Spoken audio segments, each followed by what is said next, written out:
Did the Galactic Federation of Worlds just release its Prime Directive? And why is that important for humanity?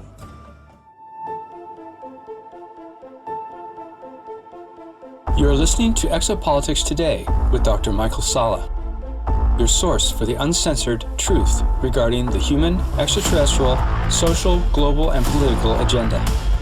Click the like button and subscribe to this channel. Visit exopolitics.org and sign up to receive our email notifications, news, and information. Be informed and be aware with Exopolitics Today. And now, here's Dr. Michael Salla. Well, it's my great pleasure again to welcome Elena Danaan to Exopolitics Today. And Elena has a very important document that she is releasing on behalf of the Galactic Federation of Worlds. It's called the Prime Directive. So welcome, Elena, and great to have you back on the show. Thank you, Michael. A lot of things are happening at the moment, and these are exciting times. They are indeed. And this document you sent me is quite sensational. I mean, it really gives us an idea of what the Galactic Federation does in terms of interacting with a world like ours. So there's 10 articles in it, and you actually got some commentary from Thorhan on each of the articles. Is there anything you want to say before we go through the document, through the Prime Directive itself, in terms of how you got it, why now? Yes, why now? I suppose it is because we need to understand now that things are moving forward regarding to cooperation between the Galactic Federation of Worlds and the space programs and Earth. We need now to understand why things are done that way and not another way.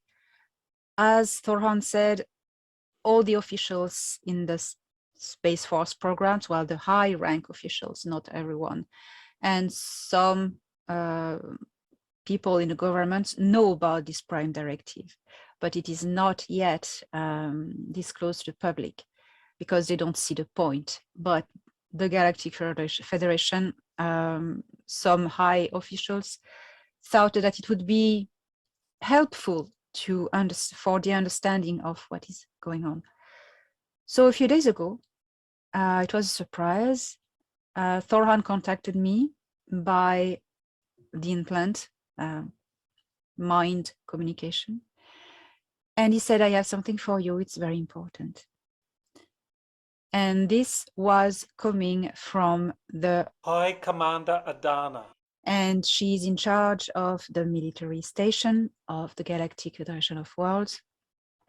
And I do not know who above her, because there were probably people above her who availed this decision. She wasn't the only the person to decide. But anyway, it went through her. And Thorhan dictated me by mind, by telepathy, this text, and I typed it, and the 10 sections, and I asked if I could now share what I was supposed to do with this. He said, no, now it is to be shared with the civilians of Terra. And I said, will I share it with Michael? And we go from there. He said, yes, share it with Michael. It is a gift for you and for him, and you will share it with the world. So here we are tonight. Well, that's wonderful. It's really great that this document that we believe, or that you were told, is known to senior government officials that have been participating in these agreements and the discussions that are being held above Jupiter, on the moon and elsewhere. Now that this is being released into the civilian sector through Thorhan and through the Galactic Federation senior leadership, that they're approving that this is important, that we, the citizens of Earth, actually have a right to know about the important guiding principles and documents and the kind of way in which decisions are being made, and that this isn't to be kept from us, because this is, as you know, Earth governments and militaries keep all this information from us. So through you, the Galactic Federation is able to reveal to the rest of us what is really going on. And so this is very exciting, this document. And, you know, I've read through it several times, and it's something that I think people need to study very closely. And so thankfully we can go through it point by point. It's a 10 articles long, but in there, I think there's enough information to give us an idea of how the Galactic Federation interacts with worlds like ours. So very important. So thank you for doing that. And thanks to Thorhan and others in the Federation for making this information available to the citizenry. Yes, I am very grateful to them. I want to add that this is a text. It dictates to me, but this is how they have it upstairs. It's not as a text, as something only written. It's not written. It's holographic. It's a holographic. It's a spherical device. It's a little difficult to totally understand. It is not how we would have a text of law written flat. They have a sphere. It's a holographic sphere, and the 10 claws are in it, and it's like this. I do not know. So these words contain holographic explanations that were not given while he was telling me the words for words. Then he had to explain to me what he couldn't pass on to me. So that's his commentary that came in the second time. I say that's very important, so that this is not a document as we think it, like written in a text in multiple languages and signed by different delegates. It's more like a holographic document or set of ideas that somehow different civilizations give their assent to when they agree, and that they look to this holographic document and extract out of it what they need in terms of understanding what the principles are. So what we have in the text then is really kind of like a, I don't know, maybe, is it fair to say it's like a more like a two-dimensional representation of a three-dimensional thing. So it really is like coming through you, or through your filters, shall we say? Would that be correct? That this is, it's coming through you, but really in its core, it's a hologram that needs to be accessed individually to be understood fully. Is that how does it work? The words are words for words, how it is, and so the words are to be taken word for word. Mm-hmm. But then these words carry images and emotions or concepts, things that are of the realm of the thought and the mind. Mm-hmm. But the words are the anchor. The words are to be read literally. Mm-hmm. And then when you read these words by mind, by accessing this device, you read the words, it's coming into your mind, you read them word for word in, I don't know in which language, probably the Tami, the language of the official language. And you have visions coming with it. So that's the things that are attached to these words. He couldn't give them to me, give me only the words. That is why he needed to do the commentaries to explain what these words meant. Okay, good. All right. Well, thank you for clarifying that. So these words, as they appear in this document that we are going to read through, is pretty close to exactly what anyone that's a member of the Galactic Federation, they would see the same words, maybe in their own language, that's what they would be encountering. So, okay, so shall we go through the document now, just section by section? So I know you have some commentary by Thorhan, so I can read the relevant section and then you can give us the commentary by Thorhan. I think that would be good for the audience. Sure. So it begins. The Prime Directive, Galactic Federation of Worlds, Section 1, or Article 1. The prime directive is to serve as a moral, ethical guide and legal template. This section is relevant to any situation involving contact in any form between the Galactic Federation of Worlds and primary cultures. The prime directive is used as a moral guide regarding to the behavior of the Galactic Federation of Worlds and as a legal tool when a dispute occurs with a third-party civilization. Okay, very good. So that's Thorhand's commentary that you just read there. Yes. And so we understand from that that this is both a moral guide and also a legal tool.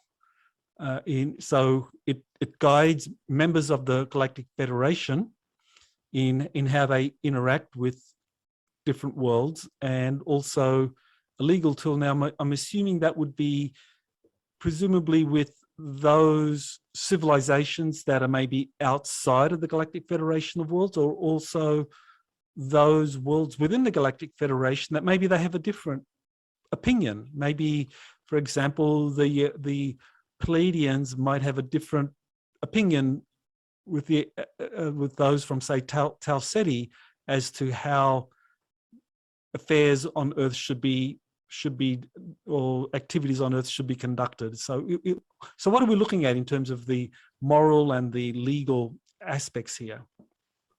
I think there are two things in this first section. It is said as a moral ethical guide and legal template. So moral ethical guide, that's, to my understanding, given as a code of a conduit of behavior regarding to primary civilizations, how to intervene, what to do, how to manage the contact with primary civilizations. That's more of a code of behavior. But then it needs to be, it's not just an advice, it needs to be like this. And when there's a conflict with either a third, they say, Thorhand said, a dispute with a third-party civilization. I mean, a civilization that is probably out of the Galactic Federation of Worlds, not part of it. And like, for instance, the Orion group would be, and that interferes in the development of a culture, then this prime directive can be used as a legal template, as a legal tool. So there are both concepts there, a moral guide, a code of ethics, and a legal tool.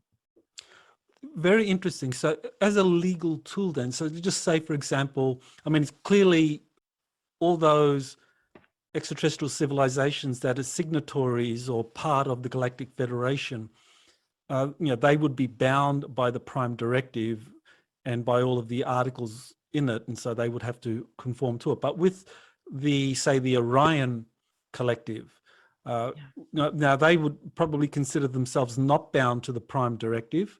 So then if it's used as a legal tool, does that mean that there's a kind of like another body, like a higher council, whether we're talking about, you know, like a sixth dimensional council that arbitrates disputes between, say, the Galactic Federation and the Orion Council or the Orion Collective? I don't think so. It would be said in this text. I think this prime directive stands by itself as something that is really an ethic, universal ethics, and I think it gives the right to intervene. And when we will go to there's a section 9 that really caught my attention, and it is really about how to deal when a third-party civilization like the Orion group, for instance, interferes in a more primitive culture. Well, because this prime directive allows the Federation to do something about it. And so it would I suppose the Orion group, for instance, would be submit to this. Okay, This is all right. So interesting. yeah, that's something we can bring up again in section 9 when we have some practical Yeah. examples. Good, all right. So section 2, the prime directive is applicable to all cultures in any world that have not yet achieved interstellar travel capacity and have not established an organized continuous relationship with an evolved external interstellar culture. This is quite an important one. So commentary by Thorhan goes as follows. This requires to examine first the grade of the said culture, involving a classification scale we do possess. This goes as such. Stage 1, developing life forms non-organized in a structured society. Stage 2, primary life forms organized in a structured society, having developed spiritual concepts. Stage 3, interstellar. Culture having reached interstellar capacity and made contact by its own process with another galactic civilization. And stage 4, high. Culture having reached 6th density level and beyond. So these are the 4 stages by which they classify the level of evolution of cultures.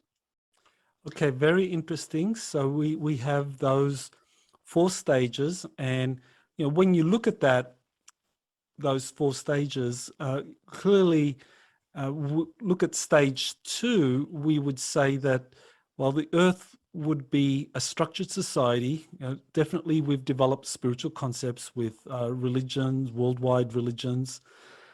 Now, stage 3, interstellar. Now, I guess this is where we get into the idea of a society that has developed things like warp drive or being able to use portals to be able to travel from solar system to solar system. So now, clearly, publicly, we are not at stage 3. We use rockets to get to the moon, to get to Mars through public or national space programs.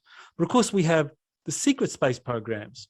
So, this is the question is, with a planet like Earth, where the majority of the life only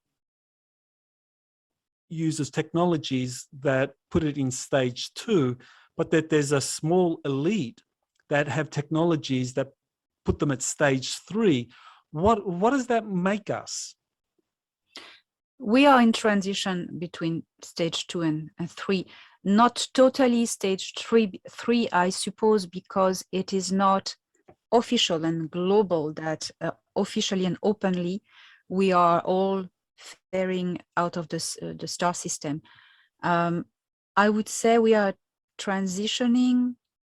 From stage 2 to stage 3 because we have interstellar travel with Solar Warden, with even the nefarious Dark Fleet is interstellar, but that is not part of our culture. It is decided, it is something that is going from it. Mm-hmm. Yes, with Solar Warden we start to develop. We have interstellar. They can go out of the star system. But that's just secret and just a little group, it's not official. So I think we are just as at the premises of stage 3 interstellar culture. And then it's interstellar has 2 things in it: reaching interstellar travel capacity, but also that the culture has made contact by itself with another galactic civilization, as it said.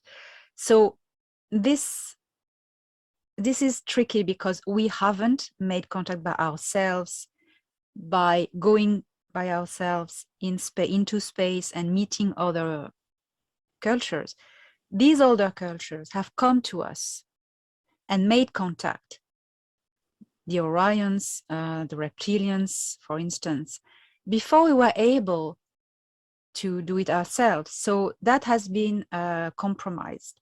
So that won't happen because, and then the Federation also has made contact by themselves with us. So making contact by ourselves, that's gone, it's compromised. So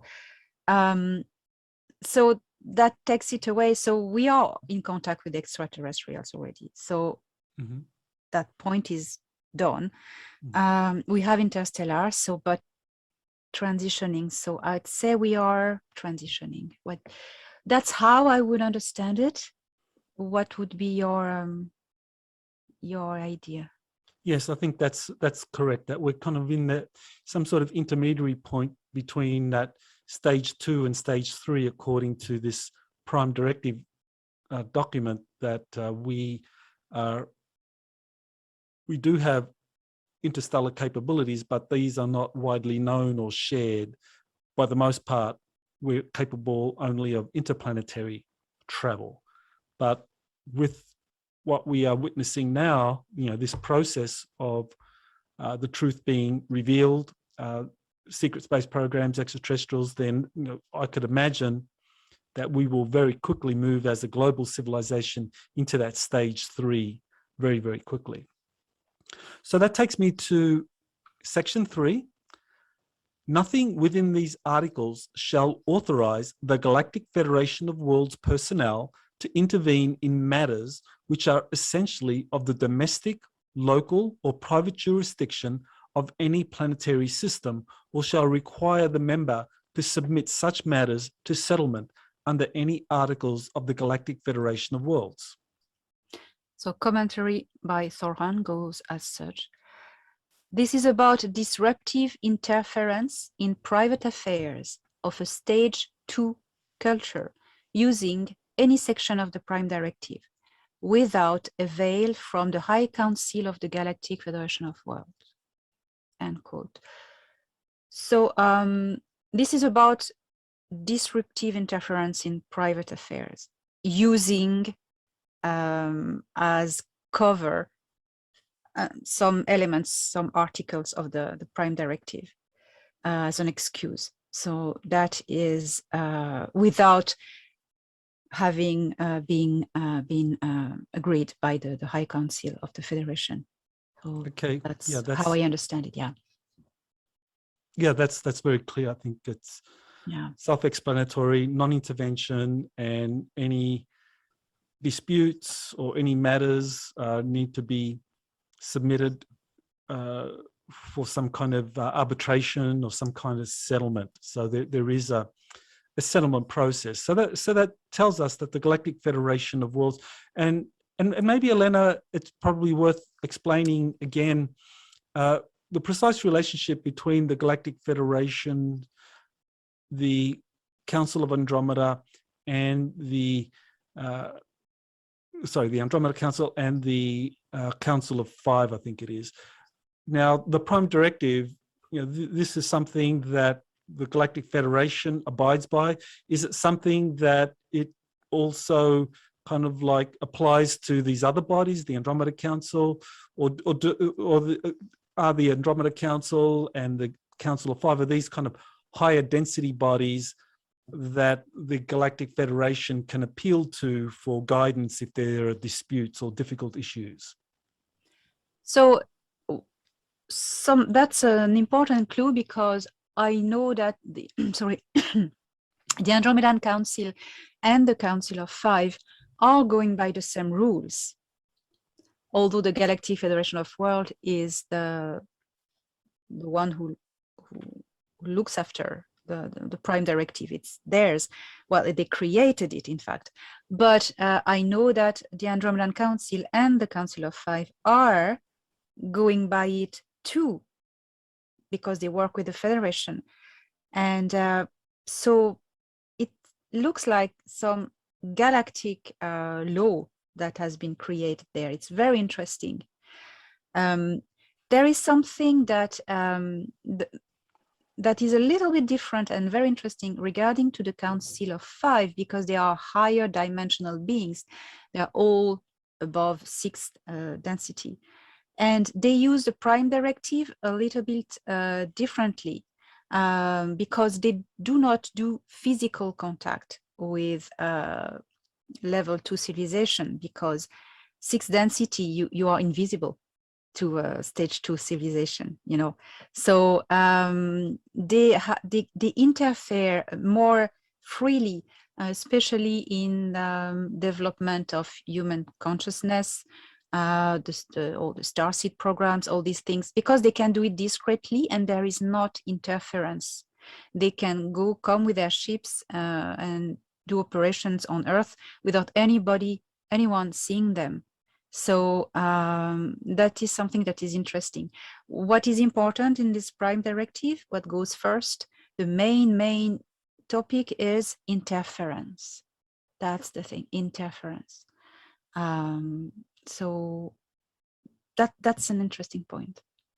Okay, all right. So it really is in alignment with natural law, or some sort of universal natural law, that this PRIMA directive aligns with that. Okay, so section 4. As the right of each sentient species to live following the greater universal law of free will, in accordance with its natural and biological cultural evolution, is considered sacred, no member or personnel of the Galactic Federation of Worlds may interfere with the normal, autonomous, and healthy development of native life, society, and culture.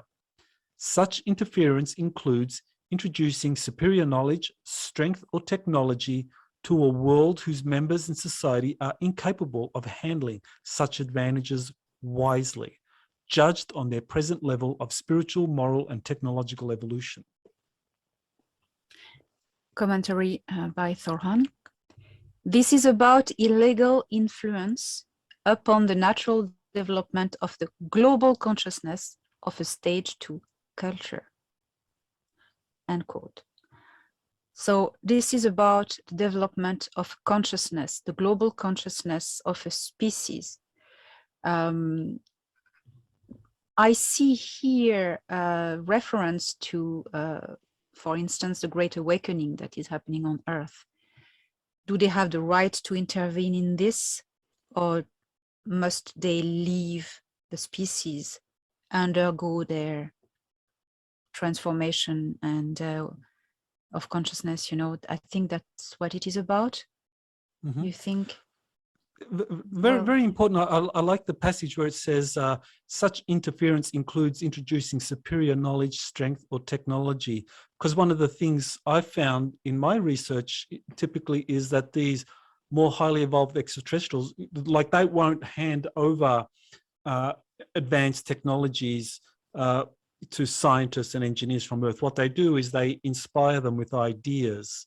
They get the idea or the thought about how to do something complex, and that they get guided to something. So someone like, say, Nikola Tesla, Albert Einstein, these people were inspired, if you like, by the Galactic Federation to come up with their inventions or their theories, rather than the invention or theory being presented to them, which is what I think more manipulative extraterrestrial groups do, like the reptilians and the Orions. They just like, here's the technology, you know, use it. Yes, and the thing is, and even though when they give the nefarious ones, when they give the technology, for instance, reptilian with the dark fleet, that's really direct giving technology. Yes, they infringe this law. But the Greys do different. I know the Greys and the reptilians, they have different ways of doing. I know the Greys will get people from the local culture to make the technology. They will never give a technology. They will get the people to make it. So then there is not giving a technology. They don't infringe any law. That's why I understand, you know, that the Greys also go by this PRIMA directive, even if they are not part of the Federation. There are too many elements that really concur to that. They are going to give, as you say, hints. the good ones and the bad ones, you know, the Federation or the Greys, the Orions, they are going to do the same. They are going to give hints or pieces of equipment and say, figure it out yourself. But they won't give, for instance, the power core, or they would give just technology for people to just sort it out and understand it. And they get human slaves to do the work for them, to build for them. And I've seen that regularly happening. And one day I was with Thorhan. He was showing me satellites on orbit of Earth, put there by, I think it was the Orion group. And I say, why don't you just shoot at these satellites and destroy them? And what he said to me, he said, if the Greys, if the Orions had made these satellites, we would destroy them because it's interference, it's infringing laws. But because it has been manufactured by people from Earth, by humans, we cannot destroy it. We cannot destroy human technology made by humans. We would infringe the law. And I didn't know at the time about all these details and sections. So that's interesting. There's a good example of this. I remember one of the whistleblowers was an Air Force engineer by the name of Bill Newhouse, and he was involved in building a simulator for the US Air Force in the 1950s based on it was a UFO crash from Kingman, Arizona, and so the craft was pretty much intact. So they brought that craft over to it would have been Wright-Patterson Air Force Base, and so Newhouse was working on that with other engineers, and he said that there was a grey extraterrestrial called J-Rod. And every so often, J-Rod would come when the Air Force engineers got stuck, and they would have a meeting, and they would say to J-Rod, say, well, this is our problem. You know, we can't solve this problem. How do you do it? He would communicate in this very enigmatic way, like, you know, giving them clues so that they could work it out themselves rather than kind of like doing it. So yeah, this is exactly the way the Greys operate, as you say, so that way they can maintain their operations within the parameters of the PRIMA directive, but still trying to do something that promotes their agenda, exactly as you were just saying with the satellites and the Naboo. Yes, yes. So that, I think that answers the former questions when we were wondering if the Greys are subject to this PRIMA directive. Yes, they are, obviously. Yeah, clearly they are. So Article 5, the Galactic Federation of Worlds cannot expose an evolving species to technology that the species has not yet discovered or is currently capable of developing and using. So Thorhan said, this is about illegally exposing advanced technologies to the visual percept of a stage 2 culture. So this is about not showing technology. That's not exposing visually. Right. So I'm trying to think of an example of technology that would be shown to an evolving species that could be very dangerous. So we might think of some extraterrestrial technology, some advanced technology that could be, say, weaponized. Like people have talked about kind of temporal weapons, or weapons like scalar weapons and, say, torsion field weapons, and there are other kinds of weapons that I've heard as well, toplet weapons that are using some kind of exotic matter that can be very, very destructive. And so if a world is given this kind of technology too early, it could be very easily weaponized or experimented upon, causing catastrophe. Yes, so I totally agree. And I would say also, I would add that this may also apply to just showing a ship hovering in the sky, because yeah, it said exposing involving technology, technology from an evolved species to a species, to the perception of a species who hasn't yet discovered it or cannot understand it. I think it can apply also, as I understand it, to not fly with your ship in front of everyone and show a spaceship to everyone, you know, something like that. Well, that's Probably. very interesting, because I know many who are watching this, maybe not everyone, I know some have not seen the Star Trek series, but in the Star Trek series, for those who have watched it, typically they interpret their principle of non-interference as not showing their ships to a society which is like a pre-warp culture, not to show their ships. They keep them far out in orbit. But of course, we know in our history, in our recent history, different extraterrestrial vehicles have been shown a lot. I mean, for example, I know George Adamski from the 1950s has took really wonderful photographs of these cigar-shaped ships and the different scout craft that came out of them. Like a world famous series of photos that show a cigar-shaped ship that has scout craft coming out in sequence. He took photos of that. So in the case of whoever, and I mean, he called them Venusians, people from Saturn and so forth. Now, I assume that they were maybe members of the Galactic Federation or other groups that were revealing themselves to humanity, but showing their ships. So yeah, any kind of comment about that?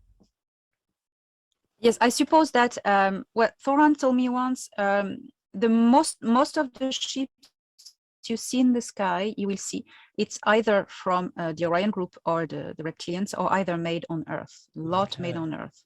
And he said, because we have a rule not to show ourselves as least as possible. So that would explain it. About the cigar shapes, yes, the Galactic Federation used these cigar shapes, but also this is technology that's been really developed in the Pleiades cultures, and of course the Ahel from Taygeta, they use it, the Tal use it, but also the Pleiadians from Alcyon, who work with the Dark Fleet, use this ship as well. And they've offered a few of them to the Dark Fleet. So the Dark Fleet has cigar-shaped ships. So that's something as well. Well, that's actually a very, very important statement right there, because I know a lot of people who have known of the George Adamski contacts and have seen the photographs, and from that era in the 50s and 60s. People assume that these were positive, benevolent extraterrestrials, but it's very possible that these could well have been extraterrestrials from, say, Alcyon, pretending to be highly spiritual pacifists that were trying to influence the culture by showing their ships. That, as you say, is not the way the Galactic Federation operates. But those from Alcyon would do that because they had an agenda. Yes, and Alcyon works with the Dark Fleet, the German breakaway. So, and they are humanoids as well. So you never know who you meet. It's difficult. Well, difficult. It's very, very important, and I'm sure that will stir some debate by those that are very great fans of George Adamski and others from that 50s era. So let's move on to section 6. Sharing and seeding of technology above the lesser evolved race's evolutionary capability of understanding is prohibited or taken to the necessary minimum. Quote from Thoran: "This clause allows the introduction of technology above the understanding of the stage 2 species only and strictly when it is considered as crucial for the preservation of the said species. This process must be included with programs in agreement with the High Council of the Galactic Federation of Worlds and completed in the greatest discretion with a restricted number of representatives of the said stage 2 culture, end quote. So this is about sharing and seeding technology. Yeah. Very important. So that means that, like right now, for example, there is technology that is being shared, we believe, by the Galactic Federation with the US Space Command on creating some kind of impenetrable satellite grid to prevent infiltration by the Orions or the reptilians that are wanting to, or at some point might want to re-infiltrate the Earth. That they've been cleared for now, but at some point they might come back. And so the Federation is helping Earth's Space Command come up with this kind of planet-wide grid using advanced satellites so that nothing can come through without the permission of the US Space Command and its allies. Yes, absolutely. And that also reminds me about the program that have been created in cooperation with the US Navy in the 1950s, if I'm right. And the Galactic Federation started these programs of cooperation. And to my understanding, these programs had for purpose to help us develop our proper technology, our proper defense against extraterrestrial invaders, which were so much more powerful and advanced. We had no chance against the Orions and the reptilians. We had no chance. So the Galactic Federation gave us a chance by these programs of cooperations and acting the same way, always giving us clues and crafts. And, I think that's my belief that some crafts were just gifts, because I mean, these crafts are so, that the technology is amazing. They would come from so far and just crash, that doesn't make sense unless they are attacked or, I think some crashes were just gifts to give us and not saying, oh, here is a craft. Hi, how are you doing? Here's a craft. It's a gift, blah, blah, blah, blah, blah. That's contact. No, just send one, crash it, and let them find out. That's the way they do. Yep, that's a very good point. I know William Tompkins, who was one of the people that revealed the Navy's secret space program, he said that the Navy set up a special studies group during the Second World War to look at the craft that had been recovered from the Los Angeles air raid incident in February of 1942. And Bill Tompkins said that there were two craft that were recovered, and he said that these were a gift from, he called them the Nordics. He called them the Nordic extraterrestrials, but I believe what he was really referring to was the Galactic Federation. That's probably and that is the mode by which they operate. That they would give technology like that we could understand and kind of develop. Yes, so that's really important because they give us a technology that is beyond our understanding without infringing any law. That's very tricky, very fine and precise. They really play around with the Prime Directive. It's very well done. I think this particular clause is section is very, very interesting because it says that, because I think one of the earlier articles said that you cannot give technology that is above the level of a civilization, one of the earlier articles. But this one qualifies that by saying that when it's considered as crucial for the preservation of the said species, that's the key. And that during the Second World War, the reptilians were helping the Nazis. So this, I believe, was why the Galactic Federation was able to crash. And Bill Tompkins said that they were 2 drone extraterrestrial spacecraft that the Federation allowed to crash in the Los Angeles area. One was recovered by the US Navy, one was recovered by the US Army, and they were taken for study. And out of that, Bill Tompkins said, began the whole kind of reverse engineering program that led to, you know, not just the Navy, but also to the Air Force developing secret space programs, that came from that 1942 incident. Yeah, absolutely. And it's exactly the way they proceed. And I may read again a part of the Torrance commentary because it will make more sense now. So this process must be included within programs in agreement with the High Council of the Galactic Federation of Worlds and completed in the greatest discretion with a restricted number of representatives of the stage 2 culture. So in great discretion with only the minimum of people in great secrecy, and it has to be included in programs that have been agreed by the Council of the Federation. So that's done really, really well like this. Well, that did happen with the Los Angeles air raid incident and other incidents where this kind of process was used, that only a few people learned about it, that it was covered up. And of course, the military and the intelligence communities worked on these technologies without revealing it to the rest of the public. So yeah, that definitely, that seems to have been the principle that was used. Yeah.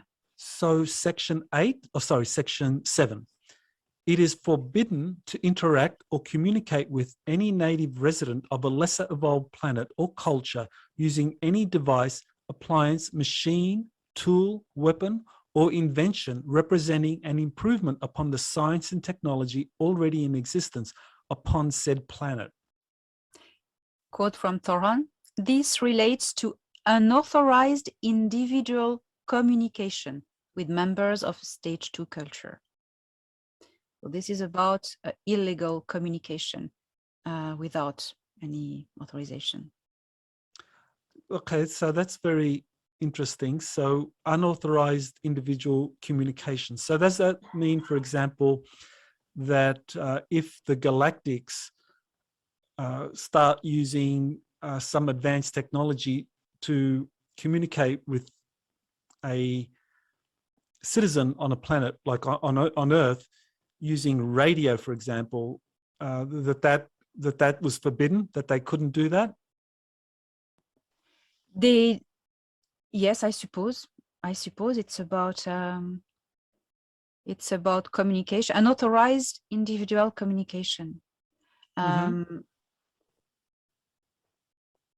Yes, I suppose. Yeah, there's an example of this. I'm struggling to remember the name. I think Robert Renault. He was a contactee, and he was a ham radio operator, and he said that he started getting radio communications from a galactic organization, and he wrote a lot of material about their culture. But now, I guess the galactics, or whoever was in contact with Bob Renault, they were in contact with him through a ham radio. So they were using their technology on their ship to interact with his ham radio. So I guess that's okay, because they're not using something more advanced, or is it not okay? That's it. No, I think it's okay, because I was reading it again. I may read it again. It is forbidden to interact or communicate with any native resident of a lesser culture, etc., using any device, appliance, machine, tool, weapon, or invention representing an improvement upon the science and the technology already in existence upon the planet. So if they communicate, they need to use the local ways of communicating of the culture, not devices that would show higher technology. So I suppose you know, communicating by radio. You remember this Ashtar TV hijacking in the 1970s.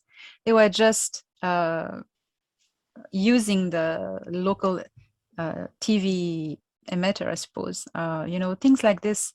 There are a lot of contactees like me who receive telepathic contact. The device I have in me, it's a higher technology, but that has been put in me without their consent. They retune it, they recalibrated it. So, but they still are allowed to communicate with me. I suppose it doesn't display any technology because this implant that I have, for instance, as an example, is of a higher density, so you can't see it, catch it, have it, examine it. It wouldn't change anything because you can't get the hold of it with the existing tools. So that wouldn't cause interference, you know, in the understanding of technology or something like that. So that's why there are many contactees who receive contact. But if technology is involved, extraterrestrial technology is involved, then openly that can really show this technology. I think that's a difference. That's not allowed. I understand it like this. What do you think? Yeah, it's very interesting. I mean, like the implant that you have, like it's a higher density implant. So Yeah. like an X-ray, you're saying an X-ray wouldn't pick it up. No, I have had so many X-rays and scans and nothing. I see. They could see nothing. Okay, so it's not something that would be seen, wouldn't be known. So it's really a technology that's undetectable using our modern scanning devices. So that's acceptable. But things like implants, like I know many people that were abducted and had implants put into them. Now, Roger Lear, he used to be a surgeon that would remove these implants. And, you know, the big question was, well, are these gray implants or are they kind of military implants? I mean, people always assume that they were gray implants, but if the grays abide by the PRIMA directive, does that mean then that these were kind of military implants put in there to track gray abductees? Well, I believe all the physical material in our density implants are made on Earth. Because and you know, the MyLab military, these people, they work with the Greys, so they work together. So the Greys are going to abduct people for them, or, you know, things like that. They work together. The Greys abducting people, it's against the PRIMA directive, of course. But think about this. They remove the memory of the abduction, and the implants they put, they're not, you cannot detect them with the material, the technology of the planet. So there is no interference. They don't break the PRIMA directive, even if they break it with abducting people, but as long as it is not known that they have abducted a person. For instance, they abduct someone and it is not known. The Galactic Federation won't know about it, and the person won't remember anything and won't have any traces in the body that is detectable. Maybe a few marks, but then, you know, that will disappear. That won't change the technology of the planet. But then that's illegal, of course, to do that. So that's why Thorhan and his team, and there are many crews of the Federation who were really working dedicated to rescue people from abductions, because abduction is illegal. But they do that well. They do that it doesn't interfere in the culture and the civilization in any way, wiping the memory and leaving no trace. You know, they really play, they navigate in it, the Greys. Oh, good. Well, thanks for clarifying that. Now we go to Section 8. Spiritual and moral knowledge should also be restricted to a bare and necessary minimum, only using communication methods and devices at the current level of understanding of the lesser evolved race. Quote from Thorhan. This stands for itself as words. It is about not telling members of a species directly what they have to do, nor revealing the true nature of the universe, unless they are endangered. In this case, and in accordance with the decision of the High Council of the Galactic Federation of Worlds, it is authorized as part of an official program to work at speeding the development in consciousness of the said species. Okay, this is an article. Sorry, go ahead. No, I would just want to say that. So it's about interfering in the spiritual understanding of the universe and the wisdom, the evolution in wisdom of a species. Yeah, that's very interesting, because I mean, this brings up the role of religion, and of course our planet is divided in terms of major religious geographical regions. Actually, it's more planetary. Some of the religions are world religions. So if the Galactic Federation or any extraterrestrial civilization suddenly starts coming here and revealing spiritual knowledge, there would be if it wasn't done correctly, it could lead to war, really. I mean, by different, one nation, if they were contacted by an advanced extraterrestrial civilization and they got some spiritual knowledge and started to talk about that, another nation using, from another religious tradition might say, well, this is contravening the word of God, and you're heretics, and so we're going to declare holy war or whatever. So yeah, I guess this is really saying that when it comes to spirituality, religion, the Galactic Federation really keeps a hands-off approach. Yes, totally. And I have a very good example with Val Thor, who said to me, I just asked once a question about religion, Christian religion, and why did he let some people write about him, that he would confirm certain religious beliefs as extraterrestrials are not into Earth religions. He said because at the time this religion was very important and a very important part of the society and the identity of the Earth people in America, that place. He said, and we are not allowed to interfere in the beliefs. We need to let people discover themselves what the universe is made of. So we need to go along with their belief and not contradict. So that's what he said. So that goes along with it.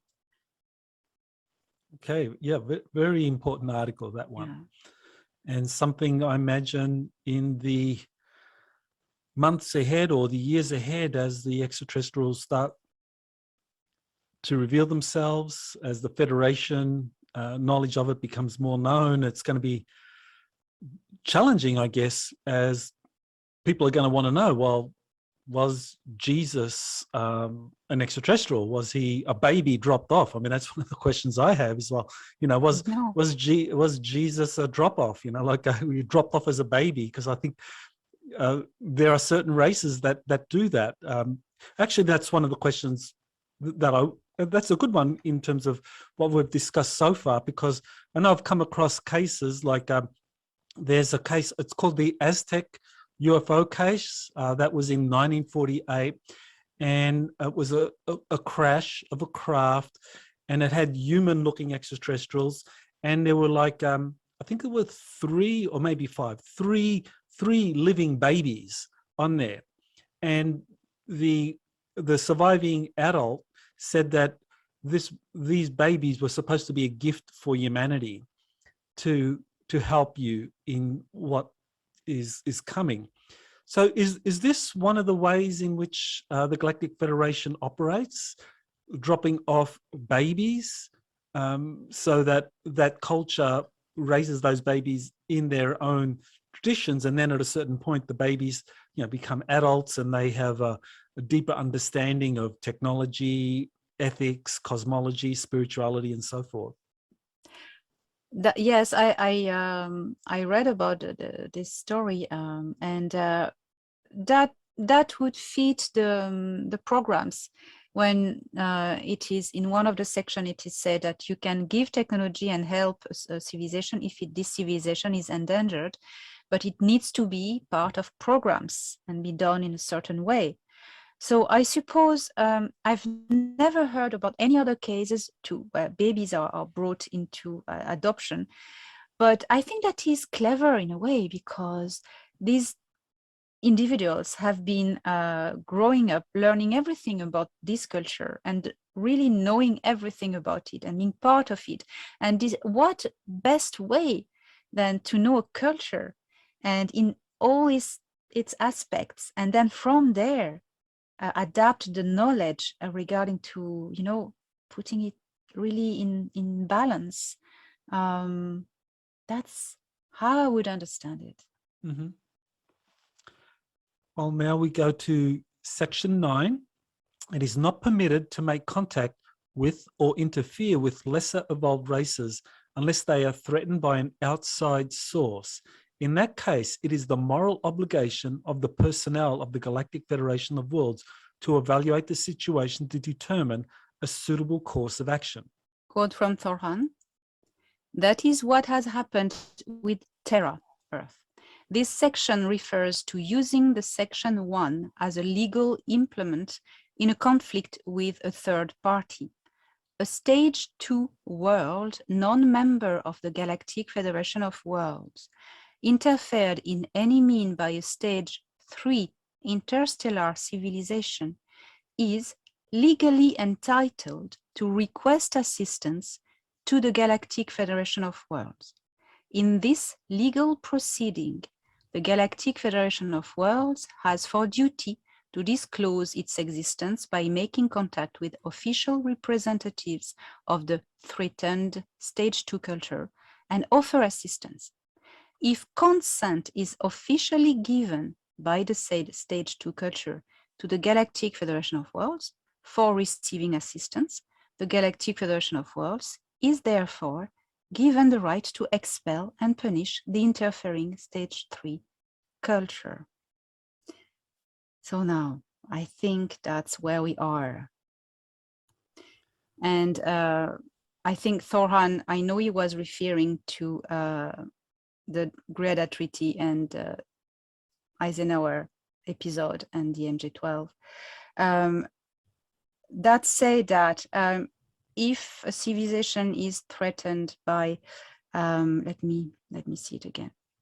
If a civilization is threatened by another one of a stage 3 interstellar, the people that are invaded from stage 2, they are legally entitled to ask for assistance to the Galactic Federation because they're invaded by an outside threat.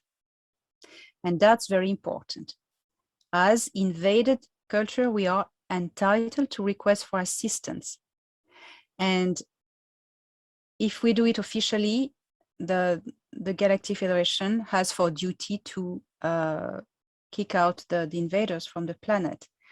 Otherwise, they need to do otherwise. I think that's how why they did all these programs of cooperation, you know. I think that's the key. We are entitled to request assistance, and it's all about consent. That's very interesting. Mm-hmm. Okay, so I mean, that's an important point, is how is that request made? I mean, is it made in some kind of collective unconscious desire or wish? Because in the case of our world, of course, we know that the military industrial complex made agreements with the Greys. So is that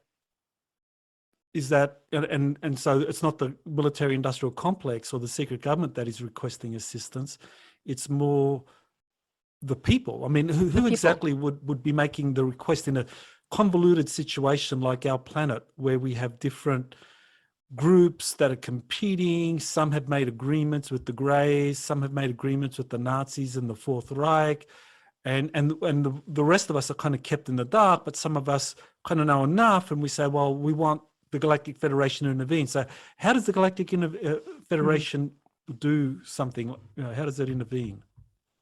So since there are agreements that have been made in the recent years with the Galactic Federation, some what we call the White Hats have made this agreement with the Galactic Federation for assistance and work together more officially. But so that's really started a cooperation and request for assistance, official request for assistance. But the thing is, we may have request assistance officially with the governments now, but you know, it's not, this doesn't stop the Greys, for instance, to keep on doing abductions. So it's also up to the people to say, I do not consent to be abducted. This is my right. I am entitled to say, no, I do not consent. And I'm entitled to ask for assistance. And this is what I see at an individual level. When I say to people, when you are abducted by Greys, when they beam into your house, say out loud, I do not consent to be abducted. I never consented, I never did. Get out of my house. And it works. People write back to me, oh my God, it works. It worked. And they never came back, because it's all about consent. That's why the Greys, they don't want us to know about this special clause 9 of the PRIMA Directive, because, and I've been bothered with since that has been given to me. When we know that we are in our rights not to be abducted, that they infringe a law and a law of consent, if we say we do not consent, they back up. Because if we say we do not, I do not consent, and they still abduct you, whether you say that, then they infringe a law officially. So that's what the Greys have done in their conquest all over the galaxy. They first get the people to consent and sign to be invaded. Then there's no laws infringed. The PRIMA Directive is not infringed because the people agrees and signs, yes, please come here and we give you facilities and etc. and we consent to be invaded, basically. So that's what they do. It's a trick. Yes, I know President Eisenhower very much regretted the fact that he was a signatory or agreed to the Greada Treaty to giving the Greys permission, or whether it was him or whether it was the Majestic 12 group, someone gave the Greys, the Orions, permission to start abductions. And of course, you know, that creates a lot of problems. But the encouraging thing here is that as this information becomes more widely known, as people hear this, then they can say no to that kind of intervention. And that gives the Galactic Federation more of an opportunity or more of a right to intervene and to stop, which I think is what has happened, right? I mean, this is what's happened over the last couple of years. Yes. I've been told 4 years that has really officially started. They started to intervene physically. Well, I mean, the Earth Alliance, fighting in the undergrounds, in space, you know, things have just jumped to another level. And this really matches with white hats, we call them, or some governments making agreement with the Federation. That was probably the famous official request of assistance. Somehow the wind changed a few years ago, and things really got serious and open, you know. But we need to do it, Sorry. Yeah, there definitely seems to have been some major, well, I guess a series of events that began to happen. I guess it was around 2017. I mean, the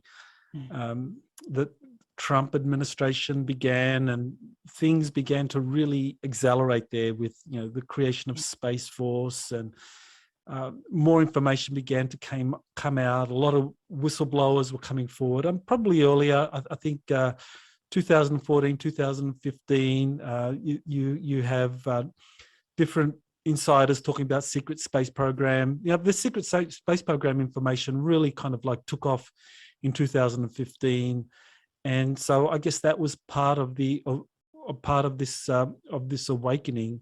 And we know that that some of the groups involved in that are related to the Galactic Federation, to the Andromeda Council, and so forth.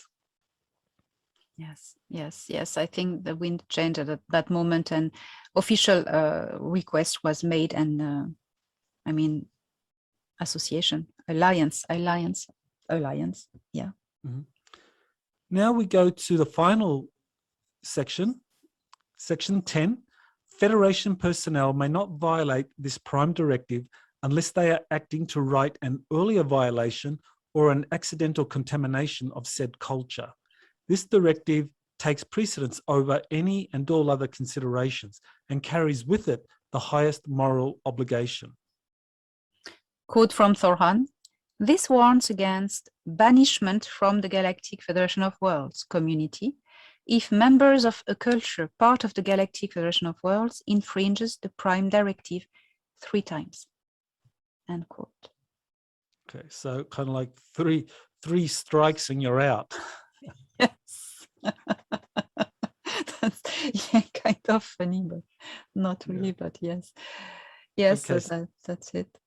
Okay, well, you know, some might interpret that as being very generous, that I know, you know that an extraterrestrial civilization may interfere or violate the prime directive, you know, not once but twice, and then if they do it a 3rd time, then they're out. But definitely there is repercussions for violating the prime directive and expulsion from the Galactic Federation. So why would a civilization fear being expelled from the Galactic Federation? Well, you know, what would be the consequences if a world violated, you know, Section 10 and they were expelled? What would be what would they be facing?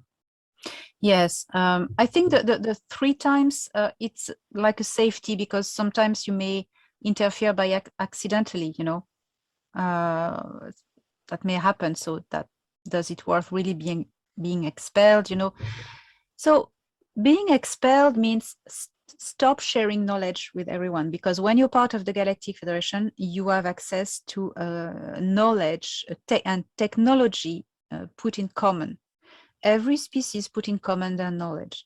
If some species know a secret about, I don't know, some technical detail, they have the duty to share it with everyone. It's really transparent. So you wouldn't have access to this sharing of knowledge anymore. If new knowledge comes in, you won't have access to it, or new technology is developed, you won't have access to it. When you are in the Galactic Federation, and that is why they are urging us to be part of it, when you are in it, you're totally protected. It is not possible to attack a world or attempt to invade a world that is a member of the Federation. You can try to invade a world that is not a member of the Federation. You take risk, and you can do that, but then you face consequences. But if this world is part of the Federation, you won't do it, because if you do it, you have the whole it's the Federation that you attack. It's the whole structure. So once you're in, you're extremely well protected, defended and officially allowed to share technology, to access incredible galactic technology and all of this. So those are the 10 articles that make up the Prime Directive of the Galactic Federation of Worlds. So now they've been released, and you were saying that some of the species, the greys, the Nebu, don't want this information coming out. So now it is out. Now it's something that people are going to be hearing about. So what do you think will happen as a consequence of the release of this document? People will become aware that they have the right to say no legally. They have the right, they are not slave. They are officially not enslaved to the Nebu and or the reptilians or whoever. They are free because they are under the protection of the Federation, because the Federation has made alliance with Earth. And because of this Earth alliance, it proves that there has been this request of assistance, and now working together. So as knowing this, knowing that we have the right to say no officially, not to consent to be abducted, because if you are abducted, it's really against a law, and you have the right to say no, I do not consent, and the other needs to go. You need to understand that. And so knowing that it is really officially, it's a legal official, there's a legal official document about it, and by which all of the civilizations obviously in the galaxy abide by. Obviously the Greys as well, and the Greys are not part of the Federation because it's a moral law. It is said at the start, moral and ethical guidance. They recognize, everyone recognize the law of free will. It is said it is a universal law. So I think that that's what it is about in the background of it. So knowing this now, we know our rights. As a galactic species, we know our rights. And that's what the Greys don't want us to know. Well, I know you have a book coming out now. I mean, it's coming out, is it September 6th? And so that this presentation comes, this video is being made available pretty much to coincide with the book. So why don't you say a little bit about your book and what the book is covering and the title and so forth? This book follows up the first one, A Gift from the Stars. It is everything that I have witnessed after writing this book and the contacts I've had, and especially it's especially centered around contacts I have had with Commander Val Thor. Some conversations I have had with him, and also conversations I have had with members of the Galactic Federation, and a few journeys in the star system, and few points, few explanations that go further details about who are the tall whites, the different types of Nordics, the different structures in this galaxy, going more in details, and a lot of other things, but it's galactic contacts and encounters with Val Thor. So We Will Never Let You Down, it's the title, and it will be available Tuesday, 7th of September on Amazon first and other platforms afterwards.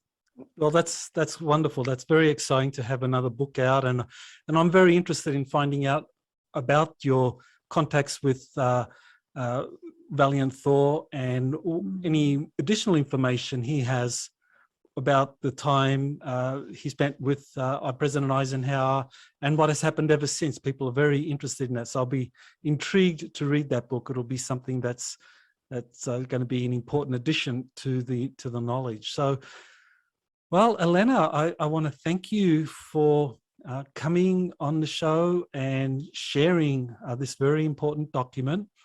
And the best way for people to access the document, I guess I'll make it available on my website as well. And will you make it available? Where will people be able to get the document? Is it in the book or? Yes, it will be in the book with also with Thorhand's commentaries. So I will publish it in the book, and but you can also find it on Michael Sala's website as a free copy to read.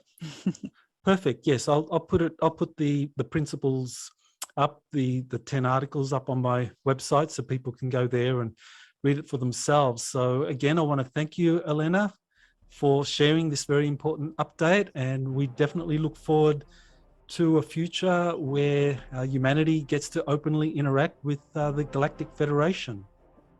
Yes, humanity of Earth will live long and prosper. Thank you, Elena. In my upcoming September 11 webinar, Our Star Trek Future, I will discuss how the 10 articles of the Galactic Federation of Worlds Prime Directive compares to the fictional Prime Directive of the Star Trek series.